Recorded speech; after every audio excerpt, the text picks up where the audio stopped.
curse? They will speak of you throughout Thebes. Make sure no one speaks of me. The Egyptians of a few thousand years ago, I mean, some might call them ancient, but I think that's a bit rude, really. They were a superstitious bunch. They had many weird and wonderful gods, unusual traditions, and crazy rituals that have come to define them in our minds almost as much as the lasting impact that they had on the Egyptian landscape. While the main game of Assassin's Creed Origins tends to stick close to the lore of the AC universe itself for its fictional elements, Ubisoft are looking to have a little bit of fun in its second DLC for the game. Curse of the Pharaohs is Assassin's Creed by way of The Mummy, as Bayek travels to the Greek city and region surrounding Thebes, having heard of a powerful artefact and a curse that is afflicting the lands. This is where things start to get a bit unusual. As soon as you step off the boat, an adversary that would fit right in as the mysterious antagonist of a hammy Hollywood romp through ancient Egyptian history appears. The Pharaohs Shadow has come to terrorize the citizens of this city, and you walk right into this fight straight away. Battling against anyone that dares to get near is actually quite a tough enemy to defeat, taking quite a few heavy blows to knock it down, and it's able to drain Bayek's health with just a few hits of its own. Encountering the Shadow is not an isolated incident, and it soon becomes clear that this is not the only Shadow that is appearing around this new region for you to explore, as you're regularly notified of their appearance elsewhere in the world. This artefact that Bayek has heard of has to be at the heart of it, and it certainly sounds like it could be a piece of Eden, so you go on the hunt trying to track down those who dug it up, discover where it came from, and find a way to lift the curse. The expansion's missions take a fairly familiar form throughout this, as you go from one place to another, talk to people in cutscenes, investigate areas for clues, and solve a couple of little puzzles. There's also the same form when it comes to working your way through locations filled with hostile enemies, giving you the option of simply barreling through and fighting, or finding sneakier routes into an encampment or fortification, and then getting a bit stabby and laying covert traps for the enemy to walk into. With the level cap jumping up to 55 from the previous limit of 45, which we had after the first DLC pack, there will again be some enemies that can stop you in your tracks, and you might have to think a little bit before you leap into the fray.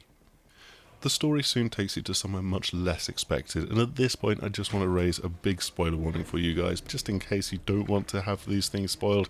Probably best not to watch the rest of this video. Delving into the tombs of the pharaohs in the Valley of the Kings, you're seeking to return what was stolen in order to lift this curse. And that's where it takes something of a left turn, when you end up in the mythical afterlife kingdom of these ancient pseudo-gods. It's as gorgeous as it is unusual. Emerging into Aru at its seemingly endless fields of golden reeds, it's full of strange touches that just about take you away from reality and into the mythology of ancient Egypt. You might notice that the birds you startle have the faces and headdresses of a pharaoh. There's grand ships that sail through the reeds despite there being no sign of any river that they can float in. You'll be doing battle with the jackal-headed Anubis warriors, and there's these great big scorpions that roam the land just as though it was completely normal for them to be doing so. There's something just a little bit terrifying about giant scorpions chasing you through fields of reeds that makes me think that the next Assassin's Creed game could well be in the horror genre. Putting the restless spirit of Nefertiti back at ease is not as simple as dropping off the artefact and tipping your hat on the way back out of her realm. Would that it were so simple. The whole region is a little bit out of kilter after the artifact's theft, and you'll be running a bunch of menial tasks for the priests that are worshipping her in order to appease this god. As delightful as this setting is, there is still a feeling that it's continuing to lean on the same style of gameplay as the main game, and it's probably not much of a surprise that dispelling the curse actually ends up indulging Bayek's skills in combat. Then again, none of this is necessarily a bad thing. Assassin's Creed Origins overhauled and redefined the series as an action RPG, from its questing through to its level-restricted combat, and it's more than understandable for Ubisoft not to want to rock the boat too much. Instead, the freshness that Curse of the Pharaohs can bring to Origins is in its setting and the story that it wants to tell. It's great to see the team at Ubisoft given the freedom to cut loose within the setting in this manner, and it feels like something that the company is starting to do as a whole. There's the upcoming Operation Chimera Outbreak mode for Rainbow Six Siege, you've got the entirety of Far Cry 5 Season Pass, which is set to be about as wacky as they come, shifting from hunting radical cultists in Montana in the main game to travelling back in time to fight in Vietnam, fighting zombies, and then coming up against Martian arachnids.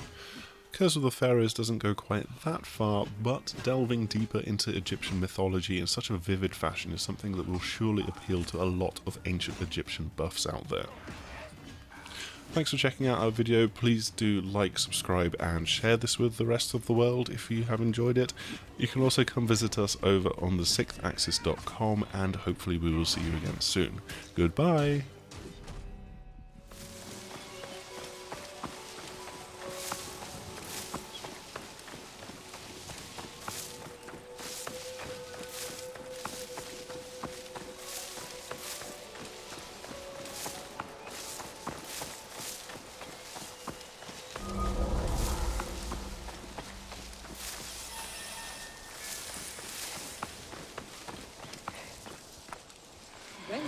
Pharaohs Shadow.